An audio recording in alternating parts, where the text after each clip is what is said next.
जय हिंद दोस्तों, आप देख रहे हैं अध्ययन केंद्र और इस वीडियो के माध्यम से अभी हम एसपीडी सामान्य ज्ञान पढ़ रहे हैं। एसपीडी इसमें साइंस नहीं है, साइंस का अलग बुक है, वो मैंने कंप्लीट कर दिया है। आज हम इसे पढ़ेंगे भारत में परिवहन। देखो वीडियो आजकल मैं थोड़ा लंबा बना रहा हूँ, आप लोगों को भी देखने में अच्छा लग रहा होगा, इस कारण से वीडियो थोड़ा कम आता होगा। दिन में 2 से 3 वीडियो आ रहा है, फिर भी मैं कोशिश करता हूँ यथाशीघ्र इसको कंप्लीट कर दूँ। पर आप लोगों से रिक्वेस्ट है, इसको अधिक से अधिक लोगों तक शेयर कीजिए। जिस ग्रुप में व्हाट्सएप या कहीं पे ज्वाइन किए हो तो उसको शेयर करो, अधिक से अधिक लोगों तक पहुँचाओ। ओके, तो आज भी हम 6 लेसन कंप्लीट करेंगे इसमें। पहला आपका है भारत में परिवहन। वीडियो को ध्यान से देखिएगा, एसपीडी काफ़ी इंपॉर्टेंट बुक है आपके रेलवे एग्जाम के लिए। तो ये मतलब क्या बोलते हैं उसको, रामबाण कह लो इसको। तो ये है, चलो पढ़ते हैं। भारत में परिवहन दिया गया, केंद्रीय सड़क निधि का गठन 1929 में तथा सीमा सड़क संगठन का स्थापना 1960 में हुआ। ये जो केंद्रीय सड़क निधि है ना, इसी का नाम अब क्या हो गया है, NHAI, national highway authority of India. और ये जो सीमा सड़क संगठन है ना, ये है BRO, बॉर्डर रोड ऑर्गेनाइजेशन। मतलब सड़क जो मीन्स सड़क है ना, अगर सीमावर्ती इलाके में बनेगा, जैसे कि अरुणाचल प्रदेश हो गया, राजस्थान का वो पाकिस्तान के बॉर्डर साइड में जो रास्ता बनेगा, वो काम करेगा BRO। लेकिन ये जो नेशनल हाईवे NH6 NH7 देखते हैं, वो बनाता है NHAI। तो NHAI का स्थापना कब हुआ, 1929 में, और BRO का स्थापना कब हुआ, 1960 में। भारतीय पर्यटन विकास निगम ITDC का गठन अक्टूबर 1966 में हुआ। 1966 में ही ADB का भी स्थापना हुआ था, एशियन डेवलपमेंट बैंक का, जिसका हेडक्वार्टर कहाँ पे है, मनीला। देश में सड़क मार्ग की कुल लंबाई 52.53 लाख किलोमीटर है, जो कि विश्व में दूसरे स्थान पे आता है। देश में कुल 292 राष्ट्रीय राजमार्ग हैं, जिसकी संख्या 1 से 135 तथा लंबाई 1,04,75 किलोमीटर है। टोटल NH इतना दिया गया है। देश में सबसे लंबा जो नेशनल हाईवे है वो कौन सा है, 44। 44वां नंबर NH जो है वो भारत का सबसे लंबा NH है। इससे पहले NH7 था, तो इसलिए यहाँ पे NH7 लिखा गया है। NH44 जो है वो डिब्रूगढ़ से कन्याकुमारी तक जाता है, काफ़ी लंबा है, मतलब उत्तर से दक्षिण को वो पूरा जोड़ देता है। और सबसे छोटा NH जो है वो 47 है, आपको केरल में देखने को मिलेगा, ये ओनली 6 किलोमीटर का है, 47A। राष्ट्रीय राजमार्ग 1 और 2 को सम्मिलित रूप से ग्रैंड ट्रंक रोड है, या फिर यूँ कह ले कि ग्रैंड ट्रंक रोड, जिसे किसने बनाया था, शेरशाह सूरी ने बनाया था शायद, उसी का नाम अब क्या कर दिया गया है, NH1 और NH2। थोड़ा उसको मरम्मत कर दिया गया, हाइट और बढ़ा दिया गया है। ये कोलकाता से अमृतसर अगर आपको जाना होगा तो सॉरी, उसमें NH1 और NH2 का यूज होगा, ग्रैंड ट्रंक रोड का यूज होगा, जिसे शेरशाह ने बनाया था। शेरशाह सूरी कह लो या शेर खा कह लो। Grand trunk road Varanasi, Allahabad, Kanpur, Agra, Delhi एवं अंबाला से होकर गुजरती है। सड़कों की सर्वाधिक लंबाई महाराष्ट्र में है, ये काफ़ी बार पूछा गया प्रश्न है। सड़कों की सर्वाधिक लंबाई भारत में कहाँ पे है, तो महाराष्ट्र में है। सबसे कम लंबाई आपको देखने को मिलेगा सिक्किम में, सिक्किम। सर्वाधिक पक्की सड़क वाला राज्य महाराष्ट्र है, महाराष्ट्र। सबसे अधिक सड़क घनत्व मतलब डेंसिटी जो होता है वो सबसे अधिक केरल में, मतलब कम जगह पे अधिक सड़क, वो कहाँ पे है, केरल में है। न्यूनतम सड़क घनत्व कहाँ पे है, जम्मू कश्मीर में। यहाँ पे प्रश्न नहीं दिया गया, आपसे एक प्रश्न है कि सबसे अधिक NH नेशनल हाईवे की लंबाई किस स्टेट में है। थोड़ा दिमाग लगाना, आसानी से टिक कर पाओगे, ठीक ना, बता देना कमेंट बॉक्स में।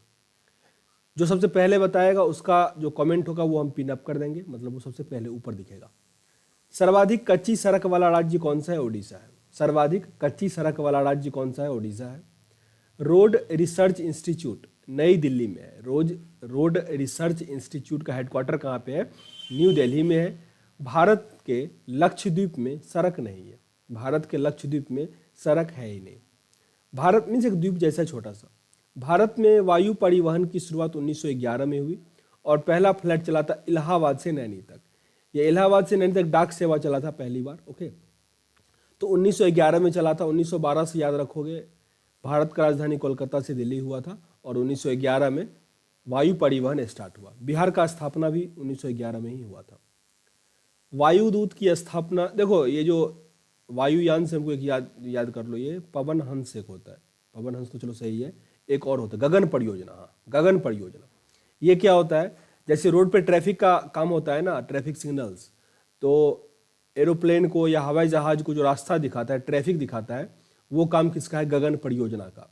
तो प्रश्न अगर ये आ जाए गगन परियोजना का संबंध किससे है, तो वो क्या हो जाएगा, वायु सेवा में ट्रैफिकिंग से।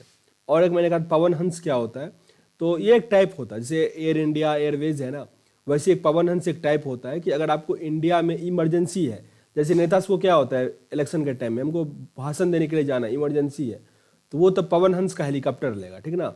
तो वो इमरजेंसी के टाइम में जो सेवा प्रोवाइड करवाएगा, तो वो होता है पवन हंस का। तो याद रखिएगा थोड़ा।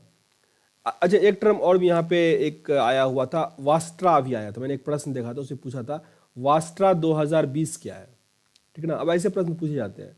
तो ये अभी राजस्थान में एक मेला लगा था, कपड़ा का मेला लगा हुआ था, तो कपड़ा और परिवहन मेला से संबंधित है वास्ट्रा 2020, याद रखिएगा इसको। आगे हमारा वायुदूत की स्थापना 20 जनवरी 1981 को की गई थी, जिसका विलय 1992-93 में इंडियन एयरलाइंस में कर दिया गया। ये वायुदूत किसमें मिला दिया गया, इंडियन एयरलाइंस में।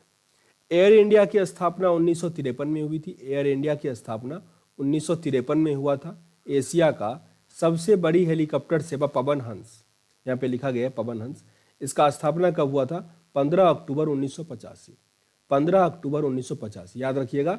ये हेलीकॉप्टर सेवा प्रोवाइड करवाता है इमरजेंसी टाइम में। ओके, ये कंपनी है, मतलब ऐसा नहीं कि किसी इसका मालिक होगा, मतलब एक ऑर्गेनाइजेशन टाइप का हो जाता है ये, ठीक ना। तो इसमें प्राइवेट पब्लिक दोनों काम करेगा। आपको बस याद रखना पवन हंस क्या है, ठीक। इंडियन नेशनल एयरवेज 1933 में स्थापित हुआ। भारतीय विमानपत्तनम प्राधिकरण का गठन 1 अप्रैल 1995 में किया गया। विश्व का बड़ा यात्री विमान एयरबस A380 है। विश्व का सबसे बड़ा यात्री विमान कौन सा है, एयरबस A380। कोच्चि का हवाई अड्डा भारत का प्रथम निजी क्षेत्र का हवाई अड्डा है। काफ़ी इंपॉर्टेंट है ये, कोच्चि हवाई अड्डा को कभी नहीं भूलिएगा, ये केरल में है।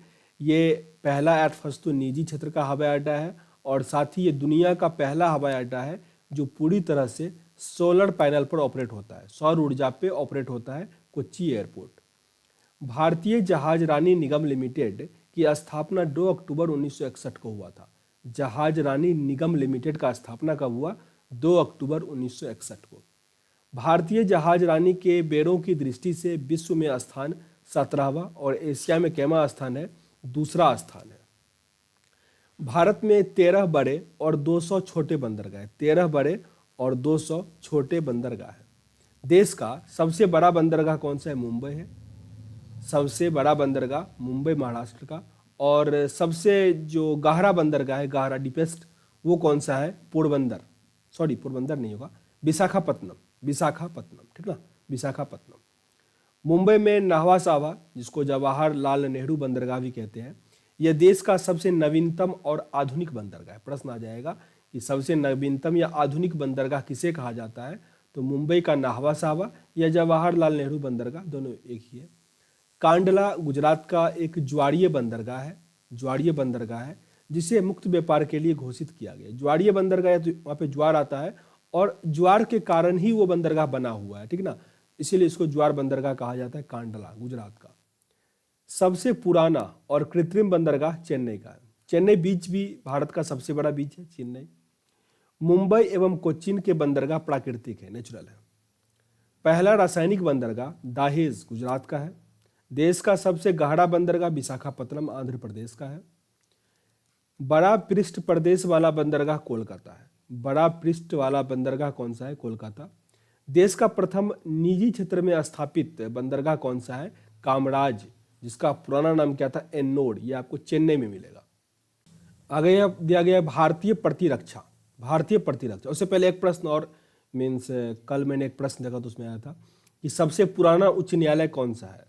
तो देखो, कोलकाता, बम्बई, इस सब का स्थापना एक ही बार हुआ था, 1862 में शायद, ठीक ना, 1862 ही सही है। तो सबसे पुराना इसमें पूछे ना तो कोलकाता पे टिक करना। सबसे पुराना उच्च न्यायालय कौन सा है, कोलकाता का है। अभी भारतीय प्रतिरक्षा में प्रश्न है, थल सेना, वायुसेना तथा नौसेना का मुख्यालय कहाँ स्थित है, न्यू दिल्ली में स्थित है। देखो, मैं साइड से कभी जो प्रश्न बोल रहा हूँ ना, जैसे अभी वास्ट्रा 2020 कहा था, या अभी का कलकत्ता उच्च न्यायालय का स्थापना। ये मैं हाल में जो एग्जाम हुआ है ना उसका प्रश्न देखता हूँ तो मुझे याद आता है तो मैं बता देता हूँ, तो उसको कभी मतलब उसको याद कर ही लीजिएगा, क्योंकि वो पूछा गया प्रश्न रिपीटेड आ ही जाएगा आपके किसी एग्जाम में। भारत के प्रथम रक्षा मंत्री कौन थे? बलदेव सिंह। भारत के प्रथम रक्षा मंत्री बलदेव सिंह। थल सेना को 7 कमानों में बांटा गया है। दक्षिण का हेडक्वार्टर पुणे, मध्य का लखनऊ, पूर्वी का कोलकाता, उत्तरी का उधमपुर, पश्चिम का चंडीगढ़, ये चंडी मंडी जो है, चंडी मंदिर, दक्षिण पश्चिमी का जयपुर, तथा परीक्षण कमांड का हेडक्वार्टर कहाँ पे है? शिमला है। भारतीय थल सेना के प्रथम कमांडर इन चीफ, यानी थल सेना का जो कमांडर इन चीफ होता है general K M. Cariappa, K M. Cariappa. प्रथम field marshal general Manek Shaw, general Manek Shaw. भारत के थल सेना विश्व की चौथी, वायुसेना 5वीं और नौसेना भी चौथी सबसे बड़ी सेना है वर्ल्ड की। राष्ट्रीय सुरक्षा एकेडमी एनडीए खड़गवासला में, वायुसेना एकेडमी हैदराबाद में और भारतीय मिलिट्री एकेडमी देहरादून में तथा इंडियन नेवल एकेडमी कोच्चि में स्थित है। इसको फिर से रिपीट कर लो। एनडीए का कहाँ पे है? खड़गवासला। वायुसेना एकेडमी हैदराबाद, भारतीय मिलिट्री एकेडमी देहरादून तथा इंडियन नेवल एकेडमी कोच्चि। नौसेना के 3 कमान में बांटा गया है। पहला है दक्षिण, फिर पूर्वी और पश्चिम। दक्षिण का कोच्चिन, पूर्वी का विशाखापत्तनम और मुंबई, पश्चिमी का नौसेना का कमांड है। भारतीय नौसेना का प्रथम अध्यक्ष कौन था? आर.के. कटारी, आर.डी. कटारी, सॉरी आर.डी. कटारी है। वाइस एडमिरल कहा जाता है इसको। एडमिरल जो होगा वो नौसेना से संबंधित होता है, तो आर.डी. कटारी। कहीं मैं आर.के. याद कर लिया हूँ इसलिए मैं आर.के. बोल देता हूँ। आर.डी. कटारी है 1958 में। 1958 में नासा का स्थापना हुआ था, याद होगा। डीआरडीओ का भी स्थापना हुआ था। भारतीय वायुसेना की शुरुआत 8 अक्टूबर 1932 को हुआ था, जो 7 कमांड में बांटा गया है। वायुसेना का जो प्रमुख होता है वो क्या होता है? सेना अध्यक्ष होता है। वायुसेना का प्रमुख वायुसेना अध्यक्ष होता है। प्रथम एयर चीफ एडमिरल थॉमस एम्स हर्ट था। वायुसेना के प्रथम भारतीय अध्यक्ष एयर मार्शल सुब्रतो मुखर्जी 1954 में बने, सुब्रतो मुखर्जी। वायुसेना का ध्येय वाक्य जो है नवः स्पृशं दीप्तम, नवः स्पृशं दीप्तम। तथा नौसेना का है सौंग नौ वरुण, सौन नौ वरुण। भारत का सर्वोच्च वीरता पुरस्कार परमवीर चक्र है, जिसके प्रथम विजेता मेजर सोमनाथ शर्मा है। बहुत इंपॉर्टेंट ये प्रश्न है। सोमनाथ शर्मा पहले विजेता हैं किसके? तो परमवीर चक्र का, जो कि भारत का सर्वोच्च वीरता सम्मान है। उनको मिला 1947 के नवंबर में। सोमनाथ शर्मा। 3 सेनाओं का प्रमुख कौन होता है? राष्ट्रपति। अब एक और पोस्ट बना है, कौन सा? जो बिपिन रावत है अभी, सीडीएस का, ठीक है ना, याद रखिएगा सीडीएस बन गया है। राष्ट्रपति से थोड़ा नीचे होगा, पर वो तीनों कमांड का वो भी हेड होगा, राष्ट्रपति भी होगा। थल सेना का प्रधान chief of the army staff, means थल सेना का जो हेड होता है उसको कहा जाता है चीफ ऑफ आर्मी स्टाफ। जल सेना का जो हेड होगा उसको एडमिरल रैंक कहा जाता है या फिर chief of the naval staff. और वायुसेना का जो होगा उसको एयर चीफ मार्शल कहा जाता है, यानी तो chief of the air staff कहा जाता है। तो ये तीनों पोस्ट का नाम याद रखिएगा, पूछ देता है एग्जाम में। थल सेना दिवस 15 जनवरी को मनाते हैं, नौसेना दिवस 4 दिसंबर को और वायुसेना दिवस 8 अक्टूबर को मनाते हैं। रिपीट कर लो, 15 जनवरी थल सेना, 4 दिसंबर नौसेना और 8 अक्टूबर वायुसेना दिवस। भारत में बनी पहली पनडुब्बी का नाम INS साल्की था। भारत में जो पहला पनडुब्बी बना उसका नाम क्या था? INS साल्की। स्वदेशी डिजाइन एवं स्वदेश में निर्मित प्रथम प्रक्षेपास्त्र 1988 में बना, उसका नाम था पृथ्वी। पृथ्वी बनाने का श्रेय जाता है इन्हीं को, मीन्स SLV हालांकि उस टाइम में बना था, अब तो PSLV GSL ही बन गया। ये जो APJ अब्दुल कलाम आजाद कलाम थे उनका पृथ्वी इन्होंने बना था। भारत का प्रथम टैंक रोधी प्रक्षेपास्त्र नाग है, नाग। प्रथम विमान वाहक युद्धपोत INS विक्रांत, INS विक्रांत। भारत में बनने वाला सबसे पहला युद्धपोत INS नीलगिरी था, INS नीलगिरी। भारतीय वायुसेना का पहला नाम रॉयल इंडियन एयरफोर्स तथा नौसेना का पहला नाम रॉयल इंडियन मेरीन था। आगे हमारा एक्सरसाइज है भारतीय बैंकिंग, इंडियन बैंकिंग सिस्टम। अच्छा, बैंकिंग से एक प्रश्न देखो याद आ गया। एक प्रश्न आया था आपका, जो मॉनेटरी पॉलिसी मीन्स मौद्रिक नीति जो होता है ना, मौद्रिक नीति, ये कौन बनाता है? मौद्रिक नीति कौन बनाता है? ये बनाता है RBI, ठीक है ना। और एक होता है फिजिकल, मीन्स वो होता है गवर्नमेंट का। तो मौद्रिक नीति याद रखो आप, मौद्रिक नीति आरबीआई बनाएगा और जो नीति होगा ना वो बनाएगा कौन, केंद्र सरकार या गवर्नमेंट बनाएगा। मौद्रिक नीति आरबीआई, मौद्रिक नीति आरबीआई, याद रखना इसको। अब भारतीय बैंकिंग देखो, यहाँ पे हो सकता है दिया भी हो। यूरोपीय पद्धति पर आधारित भारत का पहला बैंक ऑफ हिंदुस्तान 1770 में बना था। समिति दैत के आधार पर प्रथम भारतीय बैंक अवध कॉमर्शियल बैंक 1881 बना, काफी इंपॉर्टेंट है। देयता के आधार पर, मतलब सीमित देयता के आधार पर प्रथम भारतीय बैंक कौन सा है, अवध कॉमर्शियल बैंक। और पूर्ण रूप से भारतीयों द्वारा बनाया गया पहला बैंक कौन सा है, पंजाब नेशनल बैंक 1894। देखो इस दोनों प्रश्न में कभी कभी गलती हो जाता है बच्चे से, दोनों भारतीयों के द्वारा बनाया गया बैंक है, पर यह है पूर्ण रूप से भारतीयों के द्वारा बनाया गया बैंक। लेकिन यह है कि आंशिक रूप से भारतीय भी सपोर्ट किए थे और विदेशी कंपनी, विदेशी फार्म भी सपोर्ट की थी, तो यह अवध कॉमर्शियल बैंक। लेकिन जो ये पंजाब नेशनल बैंक देखते हैं, ये पूर्ण रूप से भारतीयों का ये पहला बैंक था, 1894 में बना था। भारत का केंद्रीय बैंक भारत रिजर्व बैंक होता है, जिसका स्थापना 1934 के अनुसूची 2 के तहत 1 अप्रैल 1935 को 5 करोड़ रुपये के अधिकृत पूंजी के साथ हुआ था। इससे पहले ये भी प्राइवेट बैंक था, 200 से अधिक इसमें जो शेयर धारक होता है सबको अपना अपना पैसा दिया गया और 51% से अधिक के साथ आरबीआई जो है अपना ये सरकारी बैंक बन गया। याद रखिएगा, अगर आपका प्रश्न ये आए कि सेंट्रल बैंक ऑफ इंडिया, तब इसका मतलब हुआ वो अलग वाला, सेंट्रल बैंक ऑफ इंडिया एक अलग ही बैंक है, ठीक ना।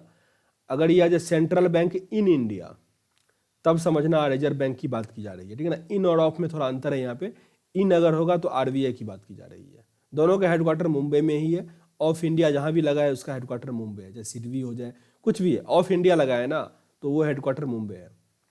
भारतीय रिजर्व बैंक जिसका मुख्यालय कहाँ पे मुंबई है, इसका राष्ट्रीयकरण, नेशनलाइजेशन कब हुआ, 1949 में हुआ, 1 जनवरी को। भारत का सबसे बड़ा सरकार का बैंकर तथा बैंकों का बैंक ये भारतीय रिजर्व बैंक है, जिसका वित्तीय वर्ष 1 जुलाई से 30 जून तक शुरू होता है, 1 जुलाई से 30 जून। रिजर्व बैंक का प्रथम गवर्नर ओसबोर्न स्मिथ था।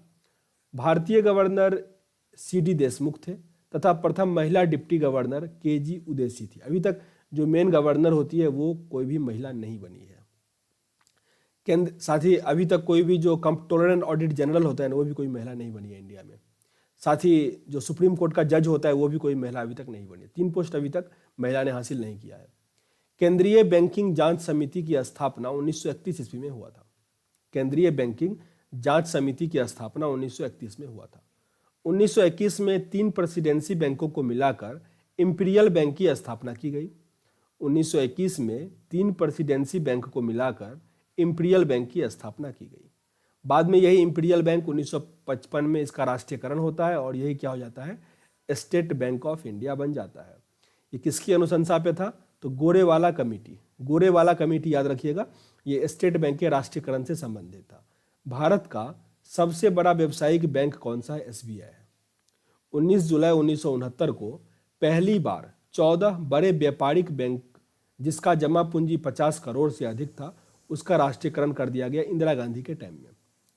फिर दूसरी बार 15 अप्रैल 1980 को 6 बड़े राष्ट्रीय बैंक जिसकी जो थी वो 200 करोड़ से अधिक की मीन्स जमा राशि थी उसका राष्ट्रीयकरण कर दिया गया। भारत में बैंकों के राष्ट्रीयकरण इंदिरा गांधी के समय में हुआ और इसकी संस्तुति किसने दी थी, हजारी समिति ने। इस समिति का नाम याद रखिएगा, पूछ देता है, हजारी समिति का संबंध किससे है। बैंकों के राष्ट्रीयकरण के समय एल.के. झा आरबीआई के गवर्नर थे। जिस टाइम में बैंकों का राष्ट्रीयकरण हुआ था उस टाइम में गवर्नर कौन थे आरबीआई के, एल.के. झा। याद रखिएगा जो हमारे मनमोहन सिंह थे वो आरबीआई के 15वें गवर्नर थे, 15वें गवर्नर थे। ओके, मीन्स प्रश्न ऐसे आ जाएगा कि इसमें से किस प्रधानमंत्री का हस्ताक्षर आपको भारतीय नोट पर देखने को मिल सकता है, तो मनमोहन सिंह का। ऐसे घुमा के प्रश्न देगा आपसे, ये प्रश्न पूछा गया जो मैं कहा ना वो प्रश्न पूछा गया है, तो ऐसे प्रश्न आएंगे, आपको सही से टिक करना होगा। वर्तमान में राष्ट्रीयकृत बैंकों की संख्या कितनी है, 20 है। देश का पहला क्षेत्रीय ग्रामीण बैंक 2 अक्टूबर 1975 ईस्वी को स्थापित किया गया। 2 अप्रैल 1994 को स्थापित यूटीआई बैंक का नाम बदलकर 30 जुलाई 2007 को एक्सिस बैंक लिमिटेड कर दिया गया, एक्सिस बैंक। देश में सर्वाधिक शाखाएं एसबीआई की है। भारतीय बैंकों की सर्वाधिक शाखाएं यूके में तथा भारतीय बैंक ऑफ बड़ौदा की सर्वाधिक शाखाएं विदेश में है। बैंक ऑफ बड़ौदा का देश का पहला भारतीय महिला बैंक, जिसका हेडक्वार्टर आपको न्यू दिल्ली में देखने को मिलेगा, स्थापना 19 नवंबर 2013 को मुंबई में हुआ था, जिसके प्रथम जो निदेशक थे, प्रबंध निदेशक उषा अनंत सुब्रमण्यम थी। बैंक में ग्राहक सेवा सुधार के संबंधित समिति गायपोडिया समिति है, गोईपोडिया। पहला म्यूचुअल फंड US 64 है, पहला म्यूचुअल फंड। चलो 3 लेसन तो कंप्लीट हो गया, 3 लेसन हमें और कंप्लीट करना है। देखो ध्यान से देखिएगा, मैं पढ़ते पढ़ते नहीं थक रहा तो आपको तो थकना ही नहीं चाहिए, आप तो बस सुन रहे हो, देख रहे हो, याद कर रहे हो। मुझे पढ़ना भी है, याद भी करना है, देखना भी है, ठीक ना। तो चलो अभी पढ़ते हैं भारत में संचार व्यवस्था। अभी जानते हो आप लोग, अगर 1 महीना सही से पढ़ लेते हो ना, तो फिर 1 महीने बाद किताब को फेंक भी दोगे ना, कोई दिक्कत, हालांकि वो तो पीटी ही पास करोगे, फिर मेंस के लिए पढ़ना पड़ेगा। मतलब ये पढ़ने का झंझट ही खत्म हो जाएगी, एग्जाम पास कर लोगे। तो इसलिए 1 साल का पढ़ाई इसे 1 महीने में कर लो, इतना पढ़ो अभी। भारत में संचार व्यवस्था। रेडियो का प्रसारण 1927 में आरंभ हुआ। रेडियो का प्रसारण कब प्रारंभ हुआ? 1927 में। भारत में ऑल इंडिया रेडियो का गठन 1936 में हुआ और बाद में सन 1957 में इसे आकाशवाणी कहा जाने लगा। 1957 में इसे आकाशवाणी कहा जाने लगा।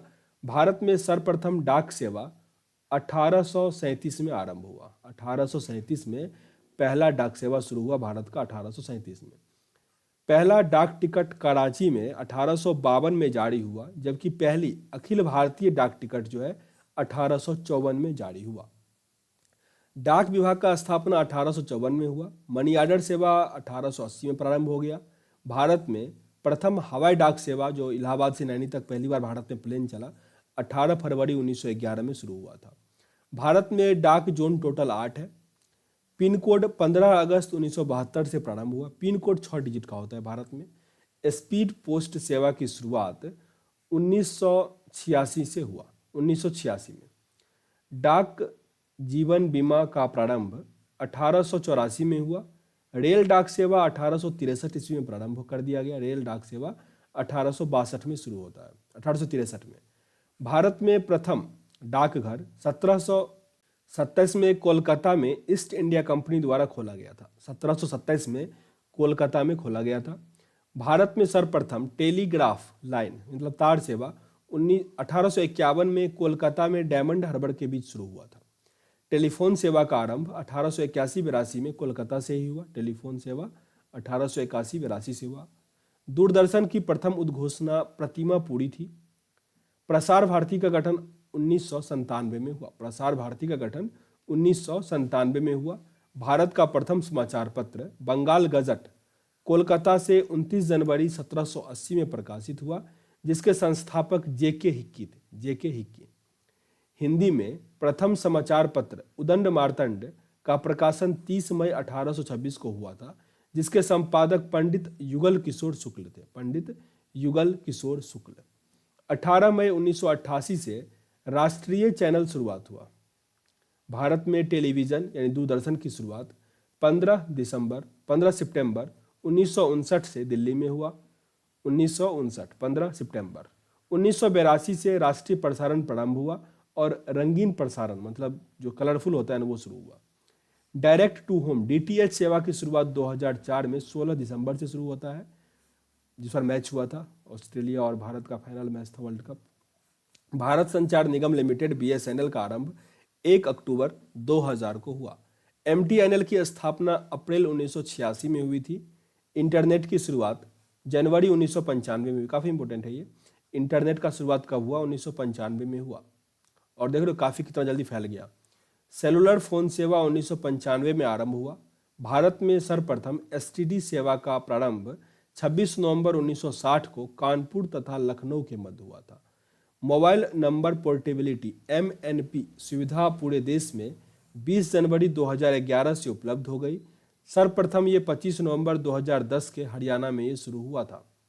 पूरे देश में ये 2011 में शुरू हुआ।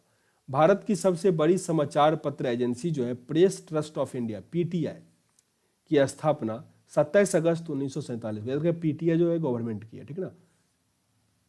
अब हमारा भारत में उद्योग, काफ़ी इंपॉर्टेंट एक्सरसाइज है ये, ध्यान से देखिएगा पूरा। ताकि याद ही हो जाए, बहुत प्रश्न इससे आते हैं। देश में पहला लौह इस्पात कारखाना 1874 ईस्वी में कुल्टी यानी पश्चिम बंगाल में बंगाल आयरन वर्क्स के रूप में स्थापित किया गया था। कब? 1874 में। बड़े पैमाने पर पहला लौह इस्पात कारखाना टिस्को की स्थापना 1907 में जमशेदजी टाटा के द्वारा साकची झारखंड में स्वर्ण रेखा नदी के तट पर किया गया था। स्वर्ण रेखा नदी झारखंड में है, उसी के तट पर लौह इस्पात कारखाना टिस्को का स्थापना किया गया था। भिलाई इस्पात संयंत्र की स्थापना 1955 ईस्वी में मध्य प्रदेश में, जो कि वर्तमान में छत्तीसगढ़ है, भिलाई दुर्ग जिले के पूर्व सोवियत संघ की सहायता से किया गया था, द्वितीय पंचवर्षीय योजना के time. Hindustan steel limited Rourkela, जो कि उड़ीसा में है, इसका स्थापना भी 1953 में जर्मनी के हेल्प से किया गया था। हिंदुस्तान स्टील लिमिटेड, जो कि दुर्गापुर पश्चिम बंगाल में है, ब्रिटेन की सहायता से 1956 में किया गया था। तीनों याद रखिएगा, एक रसिया, दूसरा जर्मनी और तीसरा ब्रिटेन। भिलाई, दुर्गापुर और राउरकेला, ये तीनों जो है द्वितीय पंचवर्षीय योजना के अंतर्गत किया गया था। 56 से 61 के बीच जो द्वितीय पंचवर्षीय योजना था, इसमें किया गया था। बोकारो स्टील प्लांट की स्थापना 1968 ईस्वी में तत्कालीन बिहार, जो कि अब झारखंड में है, सोवियत संघ मतलब रसिया के हेल्प से तृतीय पंचवर्षीय योजना में किया गया था। भारत में सूती वस्त्र उद्योग का पहला कारखाना 1818 में फोर्ट ग्लास्टर, जो कहाँ पे है, कोलकाता में, वहाँ पे खुला। सूती वस्त्र का पहला कारखाना कहाँ पे खुला? 1818 में fort Gloster. Steel authority of India limited SAIL का स्थापना 1973 में हो। याद रखिएगा, जो चाहे स्टील है, वेल है, इसका जो प्रबंध निदेशक सब है, उसका भी नाम आपको याद रखना होगा, एग्जाम में पूछा जाता है। अब भारत में पहला सीमेंट कारखाना मद्रास में 1904 में लगाया गया, जो कि असफल रहा। सीमेंट कारखाना। सार्वजनिक क्षेत्र का पहला उर्वरक कारखाना सिंदरी, जो कि झारखंड में है, 1951 में शुरू किया गया। नेपानगर अखबारी कागज के लिए प्रसिद्ध है। नेपानगर काफी इंपोर्टेंट है ये भी। भारत में पहला तेल शोधक कारखाना असम के डिगबोई में 1901 में प्रारंभ हुआ। डिगबोई कहाँ पे है? असम में है। पहला तेल शोधक कारखाना वहीं हुआ 1901 में। भारत का सबसे प्राचीन व बड़ा उद्योग सूती वस्त्र या कपड़ा उद्योग है। हिंदुस्तान मशीन टूल्स यानी HMT का बेंगलोर इकाई की स्थापना स्विट्जरलैंड के सहयोग से 1953 में बेंगलोर में हुआ था। इसका नाम बेंगलुरु हो गया अब। कपास को सफेद सोना कहा जाता है, गोल्ड फाइबर। गोल्ड फाइबर हालांकि जूट को कहा जाता है। इस दोनों को याद कर लो, बच्चे कंफ्यूज होते हैं। सफेद सोना, कपास। सफेद सोना, कपास और सोने का रेशे यानी गोल्ड फाइबर कौन हो जाएगा? जूट। यानी पीला सोना कौन सा होगा? या गोल्ड फाइबर। गोल्ड फाइबर कौन सा होगा? गोल्ड जब आ जाए ना, मीन्स गोल्ड फाइबर, तो जूट होगा, और सफेद सोना हो जाए ना तो कपास होगा। कंफ्यूज नहीं करना, मैं भी एक बार गलती किया था इसमें, इसलिए बता रहा हूँ। मीन्स सोने का रेशा या गोल्ड फाइबर होगा तो जूट होगा, और सफेद सोना होगा तो कपास होगा। ओके, याद रखिएगा। मुंबई को सूती वस्त्रों की राजधानी और अहमदाबाद को भारत का बोस्टन, कानपुर को उत्तर भारत का मैनचेस्टर और कोयम्बटूर को दक्षिण भारत का मैनचेस्टर कहा जाता है। रिपीट कर लो फिर से। मुंबई को सूती वस्त्र की राजधानी, अहमदाबाद को भारत का बोस्टन, कानपुर को उत्तर भारत का मैनचेस्टर और कोयम्बटूर को दक्षिण भारत का मैनचेस्टर कहा जाता है। भारत हैवी इलेक्ट्रॉनिक लिमिटेड यानी वेल का स्थापना कब हुआ? 1964 में। 1964। तेल और प्राकृतिक गैस निगम मतलब ONGC का स्थापना 14 अगस्त 1956 को हुआ था। एशिया का बड़ा उर्वरक संयंत्र सिंदरी में है। सिंदरी में सबसे बड़ा है एशिया का। अब आगे हमारा लास्ट एक्सरसाइज फिल्म जगत, आज का लास्ट मतलब छठा एक्सरसाइज। अच्छा, ये कमेंट बॉक्स में बताना कि वीडियो इसे भी अधिक लंबा बनाओ कि ठीक ठाक है, ठीक ना, बताना कमेंट में। प्रथम भारतीय फिल्म जो कि मुख्य फिल्म था, साउंड नहीं था, राजा हरिश्चंद्र बना था। इसके डायरेक्टर कौन थे? जो दादा साहब फाल्के हैं ना, वही है। 1913 में बना था ये फिल्म। प्रथम भारतीय बोलती फिल्म आलम आरा बना था, जिसकी अभिनेत्री जुबेदा बेगम और निर्माता इसके अर्देशियर ईरानी थे। 1931 में बना था ये। भारत में पहली बार फिल्म का प्रदर्शन 7 जुलाई 1886 में वाटसन होटल मुंबई में हुआ था। भारत में पहली अंग्रेजी फिल्म नूरजहां थी। भारत में पहली अंग्रेजी फिल्म कौन थी? नूरजहां। प्रथम भारतीय फिल्म निर्माता फातिमा बेगम, बुलबुले पाकिस्तान 1926 थी, मतलब पहली फिल्म अभिनेत्री जिसको कहते हैं फातिमा बीबी। स्वर्ण जयंती मनाने वाला प्रथम फिल्म तुकाराम तथा रजत जयंती मनाने वाली पहली फिल्म कपाल कुंडला थी। पहला सिनेमास्कोप फिल्म 1959 में बनी गुरुदत्त की कागज की फूल। गुरुदत्त की फिल्म थी ये। 70 mm में बनी भारत की पहली फिल्म शोले थी, 70 mm में। विदेश में प्रशिक्षित, मतलब उतना बड़ा स्किन होता होगा। विदेश में प्रशिक्षित प्रथम भारतीय फिल्म टेक्नीशियन दादा साहब फाल्के थे। टेक्नीशियन दादा साहब फाल्के थे। इन्हीं के नाम पे अभी भारत का सबसे जो उत्कृष्ट सम्मान होता है फिल्म के लिए, दादा साहब फाल्के पुरस्कार दिया जाता है। श्री धुंधीराज गोविंद फाल्के यानी दादा साहब फाल्के को भारतीय सिनेमा का जनक कहा जाता है। 1922 में पहली बार मनोरंजन कर बंगला सरकार ने लगाया था। मनोरंजन टैक्स जो होता है ना, वो बंगाल सरकार ने लगाया था, वो भी 12.5%। प्रथम भारतीय अंतर्राष्ट्रीय फिल्म समारोह 24 जनवरी 1952 को बम्बई में हुआ था। भारत रत्न से सम्मानित प्रथम फिल्म जगत के व्यक्ति कौन थे? सत्यजीत रे। 1992 मिला था इनको। राष्ट्रीय फिल्म पुरस्कार से सम्मानित पहली हिंदी फिल्म मिर्जा गालिब थी। मिर्जा गालिब। गीतकार प्रदीप का वास्तविक नाम रामचंद्र द्विवेदी था। रामचंद्र द्विवेदी प्रदीप। फिल्मों में पहला संगीत निर्देशक का गौरव फिरोज शाह मिस्री को प्राप्त हुआ। फिरोज शाह मिस्री। राज्यसभा के सदस्य के रूप में चुनी जाने वाली पहली अभिनेत्री नरगिस दत्त थी, जिनका वास्तविक नाम क्या था? फातिमा ए रशीदा।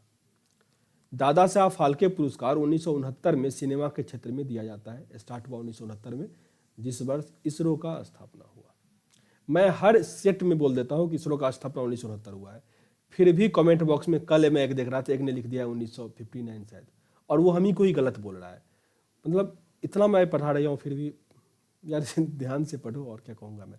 दादा साहब फाल्के पुरस्कार पाने वाली प्रथम महिला देविका रानी सोरिक है 1969 में, तथा प्रथम गीतकार मजरूल सुल्तानपुरी थे। फिल्म जगत में सर्वोच्च सम्मान ऑस्कर की शुरुआत 1929 में हुआ। 1929 में ऑस्कर का शुरुआत। ऑस्कर पुरस्कार से सम्मानित प्रथम भारतीय भानु अथैया है। फिल्म गांधी के लिए इन्हें मिला था। सबसे ज्यादा 11 ऑस्कर किनको मिला है? टाइटैनिक फिल्म को प्राप्त हुआ है। टाइटैनिक फिल्म को 11 ऑस्कर मिला है। टीवी धारावाहिक भारत एक खोज के निर्देशक कौन थे? श्याम बेनेगल।